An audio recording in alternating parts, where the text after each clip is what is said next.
The energy threat we face today may be less direct, but it is real. Our dependence on foreign oil strains family budgets, and it saps our economy. The coal that we have is eventually going to run out. It's a finite resource. The oil reserves that we have, they're going to run out. It's a finite resource. If more money isn't put into investigating alternatives and getting them up and running, we're not going to have another option if we want to continue the type of lifestyle that we have today. So an unstable isotope of uranium is combined with a neutron, and it makes that isotope of uranium even more unstable, and it causes it to split in half into two middleweight elements. In the process of fissioning, it also releases enormous amounts of energy. This energy is used to generate steam, because in any power plant, you have to generate steam to turn the turbine. Nuclear power can be a source of energy that is 24/7 and nothing can interrupt it, unless you want to interrupt it, of course. I don't think we're using them to their maximum capacity at all. Roughly 20% of the power in the New York metropolitan area is coming from something like Indian Point.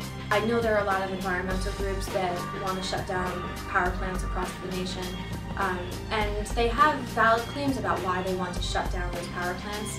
I don't think there is any problem with nuclear safety with nuclear power plants. It's basically the people behind the machine.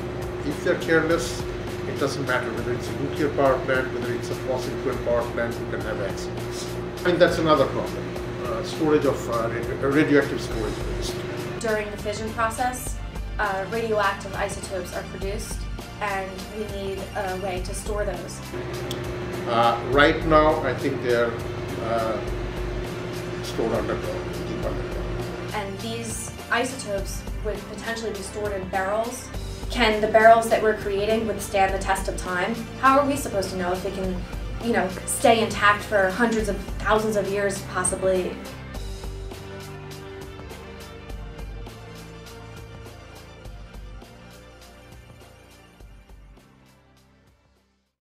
Oil money pays for the bombs going off from Baghdad to Beirut, and the bombast of dictators from Caracas to Tehran. Our nation will not be secure unless we take that leverage away, and our planet will not be safe unless we move decisively towards a clean energy future. And when I'm president, we will invest in research and development of every form of alternative energy. Solar, wind, and biofuels, as well as technologies that can make coal burn cleanly and nuclear power safe.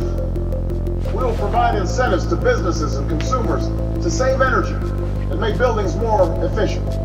That's how we're going to create jobs that pay well and can't be outsourced. That's how we're going to win back control of our destiny from oil-rich dictators.